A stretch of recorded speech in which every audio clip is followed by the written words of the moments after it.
अकाली दल नूं देखो, इन्हां ने ते अकाल नूं छड्ड के मड़ियां भी पूज लियां, सरसे वाले साध दे पैरां च भी जाके बैठ गए, आशुतोष दे पैरां च भी जाके बैठ गए। कोई भी गुरमत तो जिहड़ा उल्ट काम है कोई भी नहीं छड्डिया। अज दे अकाली दल नूं आपां की कह सकते हैं, ये ते अकाली है ही नहीं। पंथ नूं छड्ड के जिन्हें पहलों राज भाग दिता सारा कुछ, ते गां भी पंथ ने राज भाग देना सी। बादल सरकार वेले ते लाशां विछीਆਂ ने साडियां सिखां दीयां। ते मैं ये गल ठोक वजा के कहना, जे इन्हां दिनां च बादल दी सरकार हुंदी ते जरूर साडे नौजवान गोलियां दे शिकार दोबारा।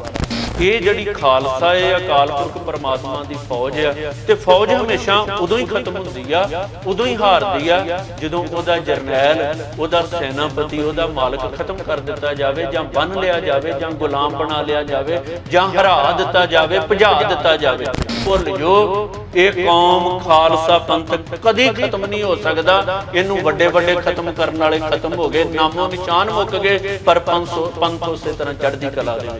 जिस वेले उन्होंने बादल परिवार वालों तख्त साहिबाना की कीती हुई दुर्वरतों का जिक्र करने का यतन किया, ते उत्थे असीं देखिया की बनिया। इस करके पंथ इन्हां श्रोमणी कमेटी चों बाहर कढ़ना चाहुंदा, क्योंकि ये गुरु ग्रंथ साहिब दे हजूरी च कोई मर्यादा ही नहीं रख रहे। चलो इस तरीके नाल ते आनंद साहिब दा पाठ करो, ते जिस वेले वो आवाज आई उस वेले ग्रंथी साहिबान जी ने आनंद साहिब दा पाठ आरंभ कर दिता। जिन्ना क सत्कार बादल दे लागे खलो के कर दिओ, उन्ना की गुरु ग्रंथ साहिब दा सत्कार कर लिया करो। कि तुसीं बादलां दे कोल खड़ के भी इदां ही बोलदे हो। सिंह साहब उन्होंने जिहड़ा कहा सी कि कोई सख्त एक्शन लिया जाएगा, वो लिया क्यों नहीं अजे तक?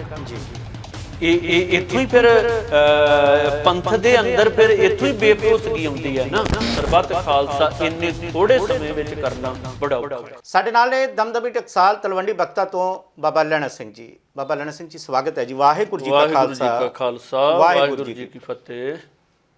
पूजे ना अकाल बिन होर कोई देवी देव, सिंह दशमेश दा कहिए अकाली है।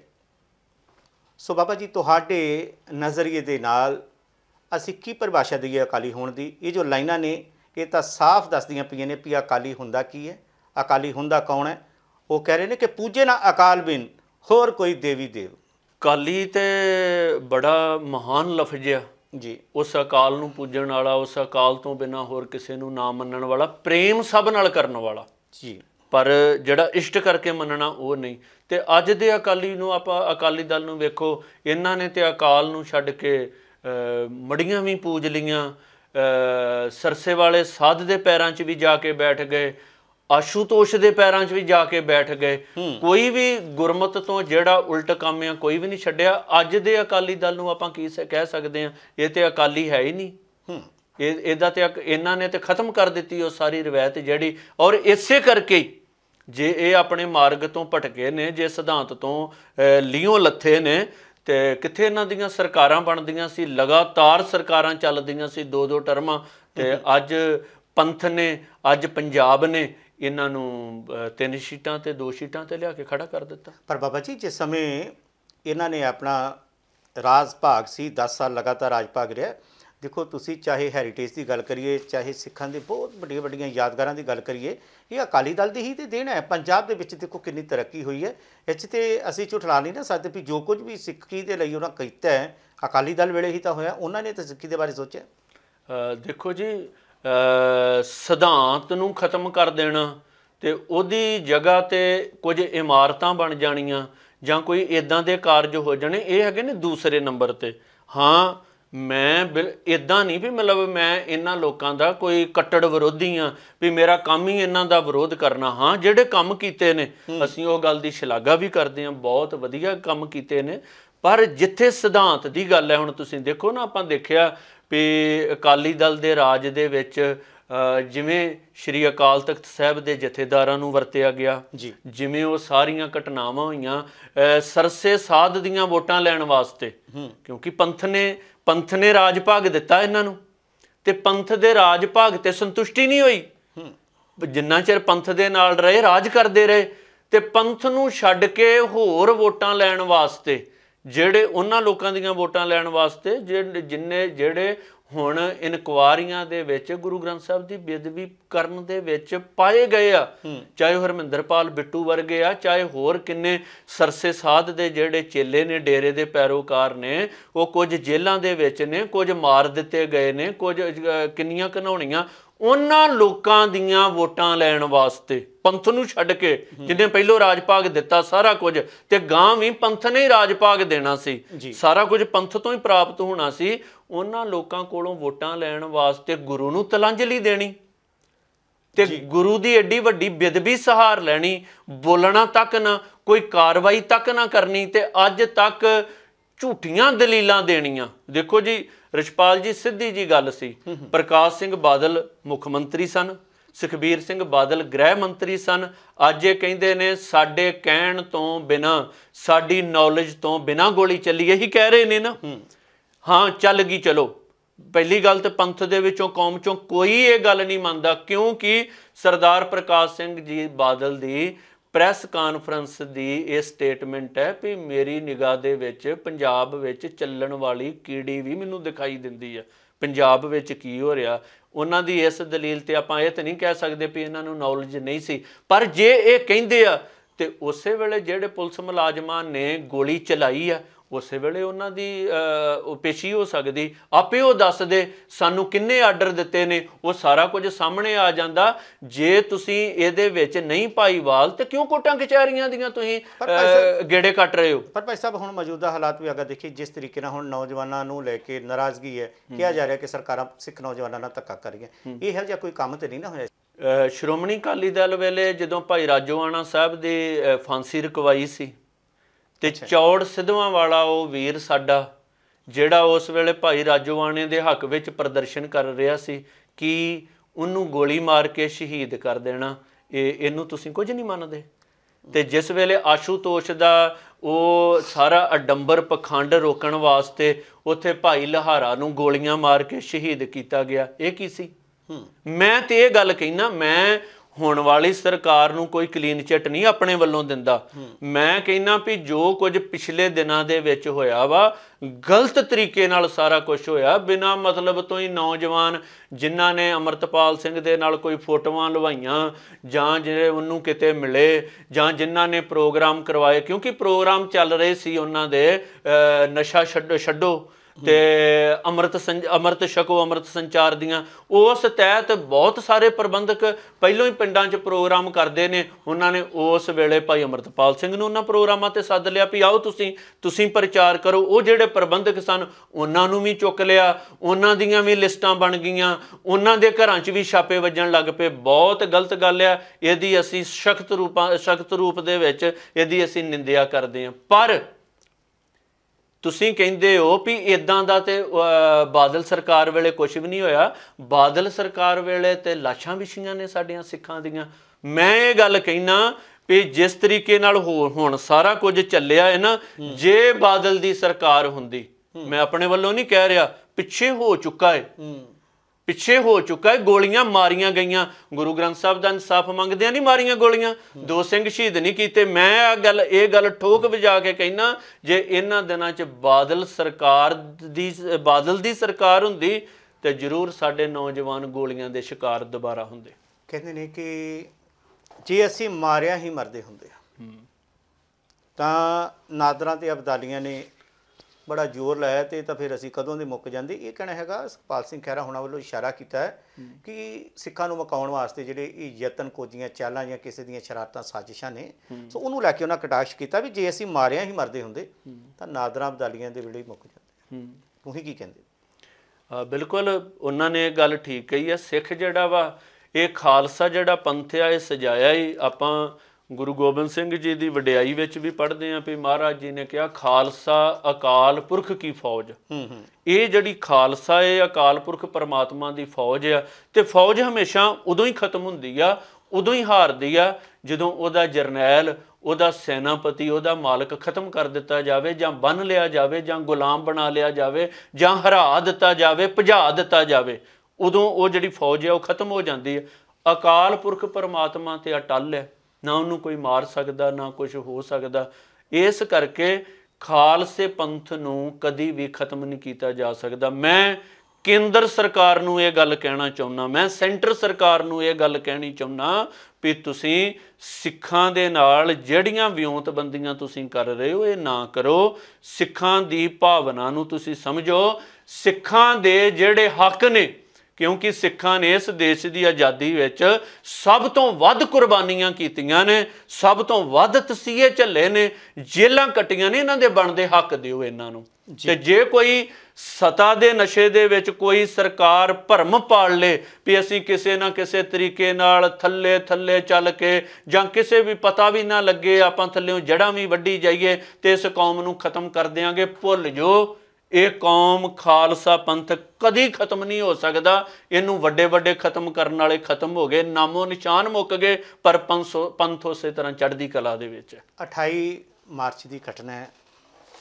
ਸੋ SGPC ਦਾ ਬਜਟ ਇਜਲਾਸ, ਉਸ ਬਜਟ ਇਜਲਾਸ ਦੇ ਵਿੱਚ ਤੁਸੀਂ ਇੱਕ ਵਾਕਿਆ ਦੇਖਿਆ ਕਿ ਅਮਰੀਕ ਸਿੰਘ ਸ਼ਾਹਪੁਰ ਜਿਹੜੇ ਨੇ SGPC ਮੈਂਬਰ ਨੇ, ਉਹ ਉੱਠ ਕੇ ਕੁਝ ਬੋਲਣਾ ਚਾਹ ਰਹੇ ਸੀ ਔਰ ਜਿਵੇਂ ਹੀ ਉਹਨਾਂ ਨੇ ਜਥੇਦਾਰ ਸ੍ਰੀ ਅਕਾਲ ਤਖਤ ਸਾਹਿਬ ਜੀ ਦੇ ਉਹਨਾਂ ਬਚਨਾਂ ਨੂੰ ਦੁਹਰਾਇਆ ਜਿਹੜੇ ਉਹਨਾਂ ਨੇ ਹੋਲੇ ਮਹੱਲੇ ਤੇ ਜਿਹੜੇ ਸੀ ਬਚਨ ਕੀਤੇ ਸੀ, ਐਲਾਨ ਕੀਤਾ ਸੀ। ਸੋ ਉਸੇ ਮੌਕੇ ਉੱਥੇ ਕੁਝ ਘਟਨਾ ਵਾਪਰਦੀ, ਤੁਸੀਂ ਉਹਨੂੰ ਕਿਸ ਨਜ਼ਰੀਏ ਨਾਲ ਦੇਖਦੇ? ਮੈਂ ਉਹਨੂੰ ਚੰਗੀ ਤਰ੍ਹਾਂ ਦੇਖਿਆ ਜੀ, ਸਾਰਾ ਵਾਰ-ਵਾਰ ਉਸ ਵੀਡੀਓ ਨੂੰ ਮੈਂ ਚੈੱਕ ਕੀਤਾ। ਅਮਰੀਕ ਸਿੰਘ ਸ਼ਾਹਪੁਰ ਉਹਨਾਂ ਨੇ ਮਤਲਬ ਅਕਾਲੀ ਦਲ ਔਰ ਸ਼੍ਰੋਮਣੀ ਕਮੇਟੀ ਦੀ ਚੜ੍ਹਦੀ ਕਲਾ ਦੀ ਵਿਚਾਰ ਦੇਣ ਦੀ ਕੋਸ਼ਿਸ਼ ਕੀਤੀ। ਜੋ ਖਾਮੀਆਂ ਸਨ, ਜੋ ਪਿੱਛੇ ਤਰੁੱਟੀਆਂ ਆਈਆਂ ਨੇ, ਕਿਉਂਕਿ ਜਦੋਂ ਆਪਾਂ ਕੋਈ ਚੜ੍ਹਦੀ ਕਲਾ ਦੀ ਗੱਲ ਕਰਾਂਗੇ, ਕੋਈ ਤਰੱਕੀ ਦੀ ਗੱਲ ਕਰਨ ਪਾਵਾਂਗੇ, ਉਹਦੇ ਤੋਂ ਪਹਿਲਾਂ ਜਿਹੜੀਆਂ ਕੁਝ ਘਾਟਾਂ ਨੇ ਉਹਨਾਂ ਦੇ ਜ਼ਿਕਰ ਤਾਂ ਕਰਨਾ ਪਵੇਗਾ ਨਾ ਜੀ, ਹੈ ਨਾ। ਉਹਨਾਂ ਨੇ ਜ਼ਿਕਰ ਕੀਤਾ ਤੇ ਜਿਸ ਵੇਲੇ ਉਹਨਾਂ ਨੇ ਬਾਦਲ ਪਰਿਵਾਰ ਦਾ ਨਾਂ ਲਿਆ, ਜਿਸ ਵੇਲੇ ਉਹਨਾਂ ਨੇ ਬਾਦਲ ਪਰਿਵਾਰ ਵੱਲੋਂ ਤਖਤ ਸਾਹਿਬਾਨਾਂ ਦੀ ਕੀਤੀ ਹੋਈ ਦੁਰਵਰਤੋਂ ਦਾ ਜ਼ਿਕਰ ਕਰਨ ਦਾ ਯਤਨ ਕੀਤਾ ਤੇ ਉੱਥੇ ਅਸੀਂ ਦੇਖਿਆ ਕੀ ਬਣਿਆ। ਗੁਰੂ ਸਾਹਿਬ ਦੀ ਹਜ਼ੂਰੀ 'ਚ ਇੱਕ ਸ਼੍ਰੋਮਣੀ ਕਮੇਟੀ ਮੈਂਬਰ ਉੱਠਦਾ ਹੈ, ਉਹ ਪਹਿਲਾਂ ਉਹਨਾਂ ਦੇ ਕੋਲੋਂ ਮਾਈਕ ਖੋਹਣ ਪੈਂਦਾ ਹੈ, ਉਹ ਮਾਈਕ ਨਹੀਂ ਦਿੰਦੇ ਤੇ ਫਿਰ ਉਸ ਤਲਖੀ ਦੇ ਵਿੱਚ ਗੁਰੂ ਗ੍ਰੰਥ ਸਾਹਿਬ ਦੀ ਹਜ਼ੂਰੀ ਦੇ ਵਿੱਚ ਉਹਨੂੰ ਓਏ ਕਹਿ ਕੇ ਬੁਲਾਇਆ ਜਾਂਦਾ। ਮੈਂ ਦੇਖ ਕੇ ਹਿਸਾਬ ਲਾ ਰਿਹਾ ਸੀ ਵੀ ਜਿਹਨੇ ਓਏ ਕਿਹਾ ਹੈ ਉਹ ਸਰਦਾਰ ਅਮਰੀਕ ਸਿੰਘ ਸ਼ਾਹਪੁਰ ਤੋਂ ਉਮਰ 'ਚ ਮੈਨੂੰ ਛੋਟੇ ਲੱਗੇ ਨੇ। ਇਹ ਤੇ ਕਿਸੇ ਵੀ ਤਰੀਕੇ ਦੀ ਉੱਥੇ ਲੱਗੀ ਨਹੀਂ। ਫਿਰ ਦੂਸਰੀ ਇਸੇ ਕਰਕੇ ਤੇ ਰਿਸ਼ਪਾਲ ਜੀ ਫਿਰ ਪੰਥ ਅੱਜ ਕਹਿ ਰਿਹਾ ਹੈ ਵੀ ਇਹ ਜਿਹੜੇ ਲੋਕ ਨੇ ਇਹ ਸਾਡੀਆਂ ਪਵਿੱਤਰ ਸੰਸਥਾਵਾਂ ਤੇ ਕਾਬਜ ਹੋ ਕੇ ਬੈਠੇ ਨੇ, ਇਹਨਾਂ ਨੇ ਸੱਪ ਵਾਂਗੂ ਵਲ ਪਾਇਆ ਹੋਇਆ ਹੈ ਤੇ ਹਮੇਸ਼ਾ ਜ਼ਹਿਰੀਲੀ ਜਿਹੜੀ ਉੱਥੋਂ ਦੀ ਆਬੋ ਹਵਾ ਜਿਹੜੀ ਉਹ ਕਰ ਰਹੇ ਨੇ। ਇਸੇ ਕਰਕੇ ਤੇ ਪੰਥ ਇਹਨਾਂ ਨੂੰ ਸ਼੍ਰੋਮਣੀ ਕਮੇਟੀ ਚੋਂ ਬਾਹਰ ਕੱਢਣਾ ਚਾਹੁੰਦਾ, ਕਿਉਂਕਿ ਇਹ ਗੁਰੂ ਗ੍ਰੰਥ ਸਾਹਿਬ ਦੇ ਹਜ਼ੂਰੀ 'ਚ ਕੋਈ ਮਰਿਆਦਾ ਹੀ ਨਹੀਂ ਰੱਖ ਰਹੇ। ਉੱਥੇ ਮੈਂ ਇਹ ਕਮੀ ਦੇਖੀ ਵੀ ਜਿਸ ਵੇਲੇ ਇਹ ਸ਼ਾਹਪੁਰ ਤੇ ਉਹਨਾਂ ਦੇ ਵਿੱਚ ਆਪਸੀ ਤਕਰਾਰਬਾਜ਼ੀ ਹੋ ਰਹੀ ਸੀ ਤੇ ਇੱਕ ਆਵਾਜ਼ ਆਈ ਜਿਹੜੀ ਸਾਰੇ ਪੰਥ ਨੇ ਸੁਣੀ, ਕੋਈ ਉਹਦੇ ਵਿੱਚ ਸਤਿਕਾਰ ਨਹੀਂ ਸੀ। ਉਹ ਕਿਹਾ ਗਿਆ ਚਲੋ ਇਸੇ ਤਰੀਕੇ ਨਾਲ ਸੀ ਆਨੰਦ ਸਾਹਿਬ ਦਾ ਪਾਠ ਕਰੋ, ਤੇ ਜਿਸ ਵੇਲੇ ਉਹ ਆਵਾਜ਼ ਆਈ ਉਸੇ ਵੇਲੇ ਗ੍ਰੰਥੀ ਸਾਹਿਬਾਨ ਜੀ ਨੇ ਆਨੰਦ ਸਾਹਿਬ ਦਾ ਪਾਠ ਆਰੰਭ ਕਰ ਦਿੱਤਾ। ਕੀ ਜੇ ਮੰਨ ਲਓ ਕੋਈ ਗੱਲਬਾਤ ਉੱਥੇ ਚੱਲ ਰਹੀ ਇਜਲਾਸ ਵਿੱਚ, ਕੀ ਰਿਸ਼ਪਾਲ ਜੀ ਇੱਦਾਂ ਨਹੀਂ ਸੀ ਕਹਿਣਾ ਚਾਹੀਦਾ ਵੀ ਚਲੋ ਛੱਡੋ ਤੇ ਗ੍ਰੰਥੀ ਸਾਹਿਬਾਨ ਨੂੰ ਕਹਿੰਦੇ ਵੀ ਭਾਈ ਸਾਹਿਬ ਤੁਹਾਨੂੰ ਬੇਨਤੀ ਆ ਵੀ ਤੁਸੀਂ ਹੁਣ ਸ਼੍ਰੀ ਆਨੰਦ ਸਾਹਿਬ ਜੀ ਦਾ ਪਾਠ ਆਰੰਭ ਕਰੋ ਤਾਂ ਜੋ ਗੁਰੂ ਗ੍ਰੰਥ ਸਾਹਿਬ ਮਹਾਰਾਜ ਜੀ ਦੇ ਚਰਨਾਂ 'ਚ ਅਰਦਾਸ ਕਰਕੇ ਹੁਕਮਨਾਮਾ ਸਾਹਿਬ ਲੈ ਕੇ ਤੇ ਆਪਾਂ ਇੱਥੋਂ ਮਹਾਰਾਜ ਜੀ ਦੇ ਸਰੂਪ ਲੈ ਕੇ ਤੇ ਇੱਥੋਂ ਰਵਾਨਾ ਹੋਈਏ। ਇੱਦਾਂ ਸਤਿਕਾਰ ਨਾਲ, ਅਦਬ ਦੇ ਨਾਲ। ਮੈਂ ਇਹ ਵੀ ਕਹਿਣਾ ਚਾਹੁੰਦਾ ਵੀ ਤੁਸੀਂ ਜਿਹੜੇ ਲੋਕ ਉੱਥੇ ਗੁਰੂ ਗ੍ਰੰਥ ਸਾਹਿਬ ਜੀ ਦੇ ਦਰ ਤੇ ਇੱਦਾਂ ਬੋਲ ਰਹੇ ਸੀ, ਤੁਸੀਂ ਕਮ ਸੋ ਕਮ ਜਿੰਨਾ ਕੁ ਸਤਿਕਾਰ ਬਾਦਲ ਦੇ ਲਾਗੇ ਖਲੋ ਕੇ ਕਰਦੇ ਹੋ ਓਨਾ ਕੀ ਗੁਰੂ ਗ੍ਰੰਥ ਸਾਹਿਬ ਦਾ ਸਤਿਕਾਰ ਕਰ ਲਿਆ ਕਰੋ। ਕੀ ਤੁਸੀਂ ਬਾਦਲਾਂ ਦੇ ਕੋਲ ਖੜ ਕੇ ਵੀ ਇੱਦਾਂ ਹੀ ਬੋਲਦੇ ਹੋ? ਇੰਨੀ ਉੱਚੀ ਆਵਾਜ਼ ਵਿੱਚ ਹੀ ਬੋਲਦੇ ਹੋ? ਕੀ ਤੁਸੀਂ ਬਾਦਲਾਂ ਦੇ ਵੱਲ, ਜਦੋਂ ਬਾਦਲਾਂ ਦੇ ਕੋਲ ਬੈਠੇ ਹੁੰਦੇ ਹੋ ਉਦੋਂ ਵੀ ਤੁਹਾਡੀ ਭਾਸ਼ਾ, ਤੁਹਾਡੀ ਬਾਡੀ ਲੈਂਗੁਏਜ ਇੱਦਾਂ ਦੀ ਹੁੰਦੀ ਹੈ ਜਿੱਦਾਂ ਦੀ ਗੁਰੂ ਗ੍ਰੰਥ ਸਾਹਿਬ ਦੇ ਕੋਲ ਸੀ? ਰਿਸ਼ਪਾਲ ਜੀ ਇਹ ਸਾਰੇ ਕਾਰਨ ਨੇ। ਇਹ ਬਹੁਤ ਪੰਥ ਦਾ ਦਿਲ ਜਿਹੜਾ ਵਾ, ਇਹ ਘਟਨਾ ਗੁਰੂ ਗ੍ਰੰਥ ਸਾਹਿਬ ਜੀ ਦੇ ਉੱਥੇ ਇਹਨਾਂ ਨੇ ਬੇਅਦਬੀ ਰੂਪ ਵਿੱਚ ਕੀਤੀ ਹੈ। ਇਹਦੇ ਨਾਲ ਸਾਰੇ ਪੰਥ ਦਾ ਦਿਲ ਜਿਹੜਾ ਵਲੂੰਦਰਿਆ ਗਿਆ। ਮੌਜੂਦਾ ਸਮੇਂ ਦੇ ਵਿੱਚ ਜਥੇਦਾਰ ਸ੍ਰੀ ਅਕਾਲ ਤਖਤ ਸਾਹਿਬ ਨੇ ਬੜਾ ਸਖਤ ਸਟੈਂਡ ਲਿਆ। ਜਿਹੜੇ ਨੌਜਵਾਨ ਜਿਹੜੇ ਆ ਸਰਕਾਰਾਂ ਵੱਲੋਂ ਜਿਵੇਂ ਜਿਨ੍ਹਾਂ ਕੁਝ ਤਸ਼ੱਦਦ ਦੇ ਕੁਝ ਜਿਵੇਂ ਅਸੀਂ ਕਹਿ ਰਹੇ ਹਾਂ ਵੀ ਜਾਣੇ ਅਣਜਾਣੇ ਦੇ ਵਿੱਚ ਵੀ ਸਰਕਾਰਾਂ ਨੇ ਇਹਤਿਆਤਨ ਤੌਰ ਦੇ ਕਈਆਂ ਤੇ ਮਾਮਲੇ ਦਰਜ ਕਰ ਲਏ, ਕਾਫੀ ਛੱਡ ਵੀ ਦਿੱਤੇ ਗਏ ਨੇ ਉਹਨਾਂ ਦੇ ਵਿੱਚੋਂ। ਜਥੇਦਾਰ ਸਾਹਿਬ ਜੀ ਨੇ ਕਿਹਾ ਸੀਗਾ ਕਿ ਜੇਕਰ 24 ਘੰਟਿਆਂ ਦੇ ਵਿੱਚ ਇਹ ਨੌਜਵਾਨ ਔਰ NSA ਜਿਹੜੀ ਲੱਗੀ ਹੈ ਉਹ ਤੁਸੀਂ ਵਾਪਸ ਨਾ ਲਈ ਤਾਂ ਅਸੀਂ ਸਖਤ ਐਕਸ਼ਨ ਲਵਾਂਗੇ। NSA ਤਾਂ ਖੈਰ ਕਿਸੇ ਕੋ ਵਾਪਸ ਨਹੀਂ ਲਈ ਗਈ, ਲੇਕਿਨ ਨੌਜਵਾਨ ਜਿਹੜੇ ਸੀ ਉਹ ਤਾਂ ਪਹਿਲਾਂ ਹੀ ਸਰਕਾਰ ਛੱਡ ਰਹੀ ਸੀ। ਪਰ ਉਹਦੇ ਬਾਅਦ ਖਾਲਸਾ ਵਹੀਰ ਦਾ ਜ਼ਿਕਰ ਹੋਇਆ ਕਿ ਜੇ 24 ਘੰਟਿਆਂ ਬਾਅਦ ਅਸੀਂ ਪਿੰਡ ਪਿੰਡ ਖਾਲਸਾ ਵਹੀਰ ਕੱਢਾਂਗੇ। ਭਾਈ ਅੰਮ੍ਰਿਤਪਾਲ ਅਚਾਨਕ ਉਹਨਾਂ ਦੀ ਇੱਕ ਵੀਡੀਓ ਜਾਰੀ ਹੋ ਜਾਂਦੀ ਹੈ, ਉਹ ਕਹਿ ਰਿਹਾ ਕਿ ਖਾਲਸਾ ਵਹੀਰ ਜਿਹੜੀ ਹੈ ਉਹਦਾ ਤੁਸੀਂ ਪਿੰਡਾਂ ਦੀ ਜਗ੍ਹਾ ਤੇ ਇੱਕ ਖਾਲਸਾ ਵੀਰ ਜਿਹੜੀ ਤੁਸੀਂ ਸ਼ੁਰੂ ਕਰੋ ਔਰ ਸਰਬੱਤ ਖਾਲਸਾ ਜਿਹੜਾ ਉਹ ਬੁਲਾਇਆ ਜਾਵੇ, ਤਲਵੰਡੀ ਸਾਬੋ ਉਹਦਾ ਜਿਹੜਾ ਸ਼ੁਰੂਆਤ ਕੀਤੀ ਜਾਵੇ। ਤੇ ਉਹਦੇ ਬਾਅਦ ਜਥੇਦਾਰ ਸਾਹਿਬ ਕਹਿ ਰਹੇ ਨੇ ਕਿ ਮੈਨੂੰ ਤਾਂ ਭਾਈ ਅੰਮ੍ਰਿਤਪਾਲ ਦੀ ਸਮਝ ਹੀ ਨਹੀਂ ਆ ਰਹੀ, ਕਿਉਂਕਿ ਉਹ ਕਹਿ ਰਹੇ ਨੇ ਕਿ ਅੰਮ੍ਰਿਤਪਾਲ ਜੀ ਤੁਸੀਂ ਜਿੱਤੇ ਵੀ ਹੋ ਗ੍ਰਿਫਤਾਰੀ ਦੇ ਦਿਓ। ਭਗਵੰਤ ਮਾਨ ਕਹਿ ਰਹੇ ਤੁਸੀਂ ਗ੍ਰਿਫਤਾਰੀ ਦਿਓ, ਤੁਹਾਡੇ ਨਾਲ ਕਿਸੇ ਤਰ੍ਹਾਂ ਦਾ ਕੋਈ ਤਸ਼ੱਦਦ ਨਹੀਂ ਹੋਏਗਾ। ਹੁਣ ਤੁਸੀਂ ਇਸ ਸਾਰੇ ਮਾਮਲੇ ਨੂੰ ਕਿਵੇਂ ਦੇਖਦੇ ਹੋ? ਇੱਕ ਪਾਸੇ CM ਹੈ, ਇੱਕ ਪਾਸੇ ਜਥੇਦਾਰ ਸਾਹਿਬ ਨੇ ਔਰ ਸੈਂਟਰ ਦੇ ਵਿੱਚ ਨੇ ਭਾਈ ਅੰਮ੍ਰਿਤਪਾਲ ਸਿੰਘ। ਸਰਬੱਤ ਖਾਲਸਾ ਹੋਊ ਜਾਂ ਨਹੀਂ ਹੋਊ, ਗ੍ਰਿਫਤਾਰੀ ਹੋਊ ਜਾਂ ਨਹੀਂ ਹੋਊ। ਔਰ ਇੱਕ ਸ਼ੰਕਾ ਜਿਹੜਾ ਕਿ ਵਾਕਿਆ ਹੀ ਅੰਮ੍ਰਿਤਪਾਲ ਜਿਹੜੇ ਨੇ ਉਹ ਪੁਲਿਸ ਦੀ ਪਕੜ 'ਚੋਂ ਬਾਹਰ ਨੇ, ਕਿਤੇ ਰੁਪੋਸ਼ ਨੇ, ਕਿ ਜਾਂ ਜਿੱਦਾਂ ਜ਼ਿਆਦਾਤਰ ਲੋਕ ਦਾਅਵਾ ਕਰ ਰਹੇ ਕਿ ਨਹੀਂ ਜੀ ਉਹ ਤਾਂ ਪੁਲਿਸ ਦੇ ਕਬਜ਼ੇ 'ਚ, ਏਜੰਸੀਆਂ ਦੇ ਕਬਜ਼ੇ 'ਚ ਹੈ। ਇਹ ਸਾਰੇ ਵਰਤਾਰੇ ਨੂੰ ਜਰਾ ਸੰਖੇਪ 'ਚ ਦੱਸ ਦਿਓ। ਜਿਹੜਾ ਸ੍ਰੀ ਅਕਾਲ ਤਖਤ ਸਾਹਿਬ ਨੇ ਇਸ ਗੱਲ ਤੇ ਸਟੈਂਡ ਲਿਆ ਹੈ, ਕਾਰਜਕਾਰੀ ਜਥੇਦਾਰ ਗਿਆਨੀ ਹਰਪ੍ਰੀਤ ਸਿੰਘ ਨੇ ਕਿਹਾ ਵੀ ਸਰਕਾਰ ਨੂੰ ਅਲਟੀਮੇਟਮ ਦਿੱਤਾ ਵਾ ਵੀ ਜਿਹੜੇ ਬੇਕਸੂਰ ਨੇ ਉਹਨਾਂ ਨੂੰ ਛੱਡਣਾ ਚਾਹੀਦਾ। ਤੇ ਚੰਗੀ ਗੱਲ ਹੈ, ਕਹਿਣਾ ਚਾਹੀਦਾ ਸੀ ਸਿੰਘ ਸਾਹਿਬ ਨੂੰ, ਇਹ ਫਰਜ਼ ਵੀ ਬਣਦਾ ਤਖਤ ਸਾਹਿਬ ਦਾ, ਤੇ ਬਿਲਕੁਲ ਹੀ ਉੱਥੋਂ ਇਹ ਐਲਾਨ ਹੋਣਾ ਚਾਹੀਦਾ ਸੀ। ਔਰ 24 ਘੰਟਿਆਂ ਦੇ ਵਿੱਚ ਉੱਧਰੋਂ CM ਦਾ ਜਿਹੜਾ ਜਵਾਬ ਆਇਆ, ਦੇਖੋ ਮੈਂ ਇਹ ਗੱਲ ਕਹਾਂਗਾ, ਅੱਜ ਤੱਕ ਮੈਂ ਬਹੁਤ ਪੋਸਟਾਂ ਇਹ ਦੇਖ ਰਿਹਾ ਵਾਂ ਵੀ ਪੰਜਾਬ ਦੇ ਮੁੱਖ ਮੰਤਰੀ ਨੇ ਅਕਾਲ ਤਖਤ ਸਾਹਿਬ ਨਾਲ ਮੱਥਾ ਲਾ ਲਿਆ, ਅਕਾਲ ਤਖਤ ਸਾਹਿਬ ਦੇ ਨੂੰ ਵੰਗਾਰਿਆ, ਬੜੀਆਂ ਤਰ੍ਹਾਂ ਦੀਆਂ ਪੋਸਟਾਂ ਪੈ ਰਹੀਆਂ। ਪਰ ਮੈਂ ਉਹਨਾਂ ਦਾ ਟਵੀਟ ਪੜ੍ਹਿਆ, ਦੇਖਿਆ, ਉਹਨਾਂ ਨੇ ਕਿਹਾ ਵਾ ਵੀ ਇੱਥੋਂ ਤੁਹਾਨੂੰ ਵਰਤਿਆ ਜਾਂਦਾ ਰਿਹਾ ਤੇ ਤੁਹਾਨੂੰ ਮਤਲਬ ਮੈਂ ਕਹਿਣਾ ਚਾਹੁੰਦਾ ਵਾਂ, ਉਹਨਾਂ ਨੇ ਆਪਣੇ ਤਰੀਕੇ ਨਾਲ ਉਹ ਸਾਰੀ ਗੱਲ ਕੀਤੀ ਹੈ।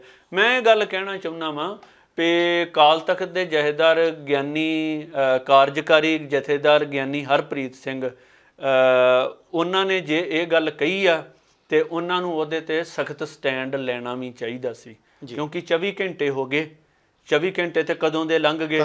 ਤੇ ਫਿਰ ਸਿੰਘ ਸਾਹਿਬ ਉਹਨਾਂ ਨੇ ਜਿਹੜਾ ਕਿਹਾ ਸੀ ਵੀ ਕੋਈ ਸਖਤ ਐਕਸ਼ਨ ਲਿਆ ਜਾਵੇਗਾ, ਉਹ ਲਿਆ ਕਿਉਂ ਨਹੀਂ ਅਜੇ ਤੱਕ ਜੀ? ਇਹ ਇੱਥੋਂ ਹੀ ਫਿਰ ਪੰਥ ਦੇ ਅੰਦਰ ਫਿਰ ਇੱਥੋਂ ਹੀ ਬੇਭਰੋਸਗੀ ਆਉਂਦੀ ਹੈ ਨਾ। ਵੀ ਜਦੋਂ ਸਿੰਘ ਸਾਹਿਬ ਉਹਨਾਂ ਨੇ ਬਿਆਨ ਦਿੱਤਾ ਤੇ ਇੱਕਦਮ ਪੰਥ ਦੇ ਅੰਦਰ ਇਹ ਗੱਲ ਹੋਈ ਵੀ ਹਾਂ ਸਾਡੇ ਨਿਰਦੋਸ਼ ਬੱਚੇ ਜਿਹੜੇ ਆ ਉਹ ਫੜੇ ਜਾ ਰਹੇ ਆ, ਹੁਣ ਕੁਝ ਹੋਊਗਾ, ਹੁਣ ਸਾਨੂੰ ਕੋਈ ਸੁੱਖ ਦੀ ਸਾਹ ਮਿਲੂਗਾ ਵੀ ਇਹਨੂੰ ਠੱਲ ਪਵੇਗੀ। ਹੋਇਆ ਕੁਝ ਵੀ ਨਹੀਂ, ਸਗੋਂ ਟਵੀਟ ਆ ਗਿਆ, ਉਹਦੇ ਤੋਂ ਬਾਅਦ 'ਚ ਉਹ ਆਪਸ ਵਿੱਚ ਟਵੀਟੀ ਕੰਮ ਚੱਲ ਪਿਆ, ਸਖਤ ਐਕਸ਼ਨ ਤੇ ਕੋਈ ਲਿਆ ਨਹੀਂ ਗਿਆ। ਫਿਰ ਇੱਕਦਮ ਭਾਈ ਅੰਮ੍ਰਿਤਪਾਲ ਸਿੰਘ ਆਉਂਦੇ। ਮੈਂ ਵੀ ਗੱਲ ਕਹਿਣਾ ਚਾਹੁੰਦਾ ਵੀ ਲੋਕਾਂ ਦੀ ਆਵਾਜ਼ ਆਪਾਂ ਸੁਣਦੇ ਸਾਰੇ ਬੰਨੇ ਵੀ ਉਹ, ਪਰ ਉਹਨਾਂ ਨੇ ਹੁਣ ਆਪ ਕਹਿਤਾ, ਭਾਈ ਅੰਮ੍ਰਿਤਪਾਲ ਸਿੰਘ ਨੇ ਖੁਦ ਕਹਿਤਾ ਵੀ ਮੈਂ ਪੁਲਿਸ ਦੀ ਗ੍ਰਿਫਤ ਦੇ ਵਿੱਚ ਨਹੀਂ ਹਾਂ, ਮੈਂ ਆਜ਼ਾਦ ਹਾਂ। ਹੁਣ ਉਹਦੇ ਤੇ ਆਪਾਂ ਕੀ ਕਿੰਤੂ ਕਰ ਸਕਦੇ ਹਾਂ? ਆਪਣੇ ਤਰੀਕੇ ਨਾਲ ਆਪਾਂ ਕੋਈ ਸਟੇਟਮੈਂਟ ਨਹੀਂ ਦੇ ਸਕਦੇ। ਸਰਬੱਤ ਖਾਲਸਾ ਹੋਊ। ਦੇਖੋ ਜੀ, ਸਰਬੱਤ ਖਾਲਸਾ ਬਾਬਤ ਅੱਜ ਤੱਕ ਜੋ ਕੁਝ ਅਸੀਂ ਸੁਣਿਆ ਜਾਂ ਪੜ੍ਹਿਆ, ਸਰਬੱਤ ਖਾਲਸਾ ਕਰਨ ਵਾਸਤੇ ਬੜਾ ਲੰਮਾ ਪ੍ਰੋਸੀਜਰ ਚਾਹੀਦਾ। ਕੱਲੀ ਜਥੇਬੰਦੀ ਨੂੰ ਮਿਲਣਾ, ਸੰਪਰਦਾ ਨੂੰ ਮਿਲਣਾ, ਸਿੰਘ ਸਭਾਵਾਂ ਨੂੰ ਮਿਲਣਾ, ਪਿੰਡੋਂ ਪਿੰਡੀ ਤੱਕ ਜਾ ਕੇ ਪਹੁੰਚ ਕੇ ਸੰਗਤਾਂ ਦੇ ਨਾਲ ਰਾਬਤਾ ਕਰਨਾ, ਉਹਦੀ ਤਿਆਰੀ ਤਾਂ ਬਹੁਤ ਵੱਡੀ ਹੈ। ਜੇ ਏਡੀ ਛੇਤੀ ਇੱਕ ਤੇ ਕੋਈ ਦਿਖਾਈ ਵੀ ਨਹੀਂ ਦੇ ਰਿਹਾ ਵੀ ਸਿੰਘ ਸਾਹਿਬ ਕਿ ਕੁਝ ਸਰਬੱਤ ਖਾਲਸਾ ਕਰਨ ਦੇ ਵਿੱਚ ਕੁਝ ਕਰ ਰਹੇ ਨੇ ਜਾਂ ਇੱਦਾਂ ਕੋਈ ਗੱਲਬਾਤ ਸਾਨੂੰ ਦਿਖਾਈ ਨਹੀਂ ਦਿੱਤੀ, ਨਹੀਂ ਤੇ ਅਗਲੇ ਦਿਨ ਹੀ ਇਹ ਐਲਾਨ ਹੋ ਜਾਣਾ ਸੀ। ਬਾਕੀ ਸਰਬੱਤ ਖਾਲਸਾ ਕੋਈ ਨਿੱਕੀ ਚੀਜ਼ ਨਹੀਂ ਹੈ। ਸਰਬੱਤ ਖਾਲਸਾ ਬਹੁਤ, ਸਰਬੱਤ ਦਾ ਮਤਲਬ ਆ ਵੀ ਭਾਵੇਂ ਸਾਡੇ ਤੁਹਾਡੇ ਦੂਜੇ ਤੀਜੇ ਜਿੰਨੇ ਮਰਜ਼ੀ ਆਪਸੀ ਮਤਭੇਦ ਹੋਣ, ਸਾਰੇ ਦੇ ਸਾਰੇ ਉਸ ਮੰਚ ਦੇ ਉੱਤੇ ਬੈਠੇ ਹੋਣ ਤੇ ਸਾਰਿਆਂ ਨੂੰ ਉਸ ਮੰਚ ਤੇ ਬਿਠਾਉਣ ਵਾਸਤੇ ਤਿਆਰੀ ਕਿੱਡੀ ਤਗੜੀ ਚਾਹੀਦੀ। ਇਹਨੇ ਦਿਨ ਹੀ ਨਹੀਂ, ਇੰਨਾ ਸਮਾਂ ਹੀ ਨਹੀਂ ਕਿ ਆਪਾਂ ਪੂਰੇ ਪੰਜਾਬ ਦੇ ਪਿੰਡਾਂ 'ਚ ਇੰਨੇ ਦਿਨਾਂ 'ਚ ਘੁੰਮ ਸਕਦੇ ਜਾਂ ਇੰਨੀ ਤਿਆਰੀ ਕੀਤੀ ਜਾ ਸਕਦੀ। ਸੋ ਮੈਨੂੰ ਲੱਗਦਾ ਵਾ ਵੀ ਸਰਬੱਤ ਖਾਲਸਾ ਕਿਸੇ ਇਕੱਠ ਨੂੰ ਨਾ ਦੇ ਦੇਣਾ ਬਾਅਦ ਦੇ ਵਿੱਚ, ਉਹ ਇੱਕ ਵੱਖਰੀ ਗੱਲ ਆ, ਪਰ ਸਰਬੱਤ ਖਾਲਸਾ ਇੰਨੇ ਥੋੜ੍ਹੇ ਸਮੇਂ ਵਿੱਚ ਕਰਨਾ ਬੜਾ ਔਖਾ ਹੈ। ਬਾਬਾ ਜੀ, ਆਖਰੀ ਸਵਾਲ ਕਿ ਇਸ ਵੇਲੇ ਪੰਜਾਬ ਦੀ ਜੋ ਹਾਲਾਤ ਨੇ ਕਹਿ ਰਹੇ ਨੇ ਕਿ ਲੱਗੀ ਨਜ਼ਰ ਪੰਜਾਬ ਨੂੰ ਕੋਈ ਨਜ਼ਰ ਉਤਾਰੋ, ਲੈ ਕੇ ਮਿਰਚਾਂ ਕੌੜੀਆਂ ਕੋਈ ਇਸ ਤੋਂ ਵਾਰੋ। ਸੋ ਹਾਲਾਤ ਕੁਛ ਇਸ ਤਰ੍ਹਾਂ ਦੇ ਹੋ ਗਏ, ਆਪਾਂ ਸੰਭਲਾਂਗੇ ਕਿਵੇਂ? ਔਰ ਸੁਝਾਅ ਕੀ ਦਿੰਦੇ ਹੋ ਤੁਸੀਂ ਸੀਐਮ ਮਾਨ ਨੂੰ, ਸੁਝਾਅ ਕੀ ਦੇਣਾ ਚਾਹੁੰਦੇ ਹੋ ਜਥੇਦਾਰ ਸਾਹਿਬ ਨੂੰ ਔਰ ਭਾਈ ਅੰਮ੍ਰਿਤਪਾਲ ਸਿੰਘ ਤੇ ਉਹਨਾਂ ਨੌਜਵਾਨਾਂ ਨੂੰ ਜਿਹੜੇ ਇਸ ਵੇਲੇ ਐਕਟਿਵ ਵੀ ਨੇ ਔਰ ਉਹ ਲੋਕ ਵੀ ਜਿਹੜੇ ਪਿੱਛੇ ਵੀ ਹਟ ਗਏ ਨੇ, ਸ਼ਾਂਤ ਵੀ ਬੈਠੇ? ਸੀਐਮ ਭਗਵੰਤ ਮਾਨ ਜਿਹੜੇ ਮੁੱਖ ਮੰਤਰੀ ਨੇ ਇਸ ਵੇਲੇ, ਉਹਨਾਂ ਨੂੰ ਮੈਂ ਕਹਿਣਾ ਚਾਹੁੰਦਾ ਵੀ ਤੁਸੀਂ ਹਰੇਕ ਵਰਗ ਦੀ ਜਿਹੜੀ ਭਾਵਨਾਵਾਂ ਉਹਨੂੰ ਸਮਝੋ ਜੀ, ਤੇ ਕਿਸੇ ਵੀ ਹੋਰ ਦੇ ਕਹਿਣ ਤੇ ਜਾਂ ਪਿੱਛੋਂ ਤੁਹਾਨੂੰ ਦਿੱਲੀ ਤੋਂ ਕੀ ਜ਼ੋਰ ਪਾਇਆ ਜਾ ਰਿਹਾ ਜਾਂ ਕੀ ਹੋ ਰਿਹਾ ਵਾ, ਉਹਨੂੰ ਉਸ ਚੀਜ਼ ਨੂੰ ਨਜ਼ਰਅੰਦਾਜ਼ ਕਰੋ। ਬੜੇ ਚਾਅ ਨਾਲ, ਬੜੇ ਭਰੋਸੇ ਤੇ ਵਿਸ਼ਵਾਸ ਨਾਲ ਜੋ ਤੁਸੀਂ ਅੱਜ ਤੱਕ ਪਹਿਲੋਂ ਸੰਸਦ ਦੇ ਵਿੱਚ ਵੀ ਬੋਲਦੇ ਰਹੇ ਹੋ ਜਾਂ ਪੰਜਾਬ ਦੇ ਵਿੱਚ ਵਿਚਰਦਿਆਂ ਵੀ ਤੁਸੀਂ ਜਿਹੜੀਆਂ ਸਟੇਟਮੈਂਟਾਂ ਜਾਂ ਭਾਸ਼ਣ ਦਿੰਦੇ ਰਹੇ ਹੋ, ਉਹਦੇ ਤੋਂ ਪ੍ਰਭਾਵਿਤ ਹੋ ਕੇ ਪੰਜਾਬ ਦੇ ਲੋਕਾਂ ਨੇ ਦਿਲ ਖੋਲ੍ਹ ਕੇ ਤੁਹਾਨੂੰ ਮੁੱਖ ਮੰਤਰੀ ਬਣਾਇਆ। ਇੰਨੀਆਂ ਸੀਟਾਂ ਪੰਜਾਬ ਦੇ ਇਤਿਹਾਸ ਵਿੱਚ ਅੱਜ ਤੱਕ ਕਿਸੇ ਨੂੰ ਨਹੀਂ ਮਿਲੀਆਂ, ਜਿਹੜੀ ਇਲੈਕਸ਼ਨ ਹੋਈ ਹੋਵੇ ਤੇ ਇੰਨੀਆਂ ਸੀਟਾਂ ਮਿਲੀਆਂ ਹੋਣ। ਤੇ ਇਹਦੇ ਤੋਂ ਬਾਕੀ ਮੁੱਖ ਮੰਤਰੀਆਂ ਤੋਂ ਤੁਹਾਡੀ ਜ਼ਿੰਮੇਵਾਰੀ ਬਹੁਤ ਜ਼ਿਆਦਾ ਵੱਧ ਜਾਂਦੀ, ਕਿਉਂਕਿ ਤੁਹਾਡੇ ਤੇ ਵਿਸ਼ਵਾਸ ਬਹੁਤ ਵੱਡਾ। ਤੁਸੀਂ ਇਸ ਤਰੀਕੇ ਦੇ ਨਾਲ ਨਾ ਚੱਲੋ। ਤੁਸੀਂ ਜਿਹੜੇ ਉਹਨਾਂ ਸਮਾਗਮਾਂ 'ਚ ਜਾਂ ਜਿਨ੍ਹਾਂ ਦੀਆਂ ਭਾਈ ਅੰਮ੍ਰਿਤਪਾਲ ਸਿੰਘ ਨਾਲ ਫੋਟੋਆਂ ਲੱਥੀਆਂ ਵਾ, ਇਹਨਾਂ ਦੇ ਆਧਾਰ ਤੇ ਨੌਜਵਾਨਾਂ ਤੇ ਸਕੰਜਾ ਨਾ ਕੱਸੋ। ਤੁਸੀਂ ਸਾਰਿਆਂ ਦੀਆਂ ਭਾਵਨਾਵਾਂ ਨੂੰ ਸਮਝੋ। ਤੇ ਸਿੱਖਾਂ ਨੇ ਬਹੁਤ 1947 ਤੋਂ ਲੈ ਕੇ ਅੱਜ ਤੱਕ ਸੰਤਾਪ ਭੋਗ ਰਹੇ ਨੇ, ਬੜੀਆਂ ਬੇਨਿਯਮੀਆਂ ਸਿੱਖਾਂ ਦੇ ਨਾਲ ਹੋਈਆਂ ਨੇ। ਅਜੇ ਤੱਕ ਤੇ ਅਸੀਂ ਲਿਲੜੀਆਂ ਕੱਢ ਰਹੇ, ਸਾਨੂੰ 84 ਦੇ ਦੰਗਿਆਂ ਦਾ ਕੋਈ ਇਨਸਾਫ ਨਹੀਂ ਮਿਲਿਆ। ਉਹ ਜਿਹੜੇ ਵਿਚਾਰੇ ਕੋਰਟਾਂ ਕਚਹਿਰੀਆਂ 'ਚ ਜਾ ਕੇ ਮੰਗਦੇ ਰਹੇ, ਉਹ ਵੀ ਸੰਸਾਰ ਤੋਂ ਰੁਖਸਤ ਹੋ ਗਏ ਨੇ। ਬੜਾ ਕੁਛ ਪੰਜਾਬ ਨਾਲ, ਸਾਡੀ ਕੌਮ ਨਾਲ ਹੋਇਆ। ਤੁਸੀਂ ਸਾਰਿਆਂ ਨੂੰ ਆਪਣੇ ਕੜਾਵੇ ਵਿੱਚ ਲੈ ਕੇ ਚੱਲਣ ਦਾ ਯਤਨ ਕਰੋ। ਸਿੰਘ ਸਾਹਿਬ ਨੂੰ ਮੈਂ ਬੇਨਤੀ ਕਰਾਂਗਾ ਵੀ ਤੁਸੀਂ ਕੌਮੀ ਜਿਹੜੇ ਜਜ਼ਬਾਤ ਨੇ ਔਰ ਆਜ਼ਾਦ ਹਸਤੀ ਦੇ ਨਾਲ, ਚਾਹੇ ਤੁਹਾਡੇ ਅੱਗੇ ਕੋਈ ਵੀ ਆਉਂਦਾ ਹੈ, ਉਹਨੂੰ ਤੁਸੀਂ ਕੌਮੀ ਪਰੰਪਰਾਵਾਂ ਦੇ ਅਨੁਸਾਰ ਫੈਸਲੇ ਕਰੋ, ਐਲਾਨ ਕਰੋ ਔਰ ਉਹਨਾਂ 'ਤੇ ਦ੍ਰਿੜਤਾ ਦੇ ਨਾਲ ਪਹਿਰਾ ਦਿਓ। ਭਾਈ ਅੰਮ੍ਰਿਤਪਾਲ ਸਿੰਘ ਹੋਣਾ ਨੂੰ ਬੇਨਤੀ ਹੈ ਵੀ ਜੇ ਤੇ ਉਹ ਵਾਕਿਆ ਹੀ ਬਾਹਰ ਨੇ ਤੇ ਦੇਖੋ ਕਿਸ ਤਰੀਕੇ ਦੇ ਹਾਲਾਤ ਨੇ। ਬਹੁਤ ਸਾਰੇ ਨੌਜਵਾਨ ਜਿਹੜੇ ਨੇ ਉਹ ਇਸ ਵੇਲੇ ਜੇਲ੍ਹਾਂ ਦੇ ਵਿੱਚ ਨੇ, ਉਹਨਾਂ 'ਤੇ ਪਰਚੇ ਹੋ ਗਏ ਨੇ। ਕਈਆਂ ਦੀ ਜਿਹੜੀ ਉਹ ਪੜ੍ਹਾਈ ਆ ਉਹ ਵੀ ਖਰਾਬ ਹੋ ਚੁੱਕੀ ਹੈ। ਬਹੁਤ ਸਾਰੀਆਂ ਮਾਵਾਂ ਜਿਹੜੀਆਂ ਨੇ, ਮਾਪੇ ਜਿਹੜੇ ਨੇ, ਉਹ ਆਪਣੇ ਬੱਚਿਆਂ ਦੀ ਜ਼ਿੰਦਗੀ ਨੂੰ ਲੈ ਕੇ ਕਲਪ ਰਹੀਆਂ ਨੇ। ਬਹੁਤ ਡਰਾਉਣਾ ਜਿਹਾ ਮਾਹੌਲ ਜਿਹੜਾ ਹੋਇਆ ਪਿਆ ਵਾ। ਤੇ ਤੁਸੀਂ ਪਲੀਜ਼ ਸਾਹਮਣੇ ਆਓ, ਕਿਉਂਕਿ ਤੁਸੀਂ ਜਿਹੜੀਆਂ ਗੱਲਾਂ ਕੀਤੀਆਂ ਨੇ ਜਾਂ ਤੁਸੀਂ ਆਪਣੀਆਂ ਤਕਰੀਰਾਂ ਦੇ ਵਿੱਚ ਕਹਿੰਦੇ ਰਹੇ ਹੋ, ਉਹਦੇ ਤੋਂ ਕੌਮ ਨੂੰ ਵੀ, ਨੌਜਵਾਨਾਂ ਨੂੰ ਵੀ ਬੜਾ ਉਹਦੇ 'ਤੇ ਅਸਰ ਹੋਇਆ ਤੇ ਤੁਹਾਡੇ ਨਾਲ ਸਿੱਧੇ ਉਹ ਟੱਚ ਹੋਏ ਨੇ, ਤੁਹਾਡੇ ਨਾਲ ਉਹ ਜੁੜੇ ਨੇ। ਪਰ ਇਸ ਵੇਲੇ ਦੀ ਮੰਗ ਹੈ, ਜਿੰਨੇ ਵੀ ਕੌਮ ਦੇ ਆਗੂ ਨੇ ਉਹ ਵੀ ਕਹਿ ਰਹੇ ਨੇ ਸਾਰੇ। ਇਸ ਕਰਕੇ ਸਾਡੀ ਬੇਨਤੀ ਹੈ ਵੀ ਤੁਹਾਨੂੰ ਸਾਹਮਣੇ ਆਉਣਾ ਚਾਹੀਦਾ ਜਿੱਥੇ ਵੀ ਤੁਸੀਂ ਹੈਗੇ ਹੋ। ਸੋ ਜਾਂਦੇ ਜਾਂਦੇ ਅਸੀਂ ਆਖਰੀ ਦੇ ਵਿੱਚ ਇਹੀ ਕਹਾਂਗੇ ਕਿ ਹੁਣ ਹਵਾਵਾਂ ਹੀ ਕਰਨਗੀਆਂ ਰੌਸ਼ਨੀ ਦਾ ਫੈਸਲਾ। ਜਿਸ ਦੀਵੇ 'ਚ ਜਾਨ ਹੋਏਗੀ ਉਹੀ ਰੁਸ਼ਨਾਏਗਾ। ਸੋ ਇਹਦੇ ਨਾਲ ਹੀ ਬਾਬਾ ਜੀ ਦਿਓ ਇਜਾਜ਼ਤ। ਵਾਹਿਗੁਰੂ ਜੀ ਕਾ ਖਾਲਸਾ, ਵਾਹਿਗੁਰੂ ਜੀ ਕੀ ਫਤਿਹ।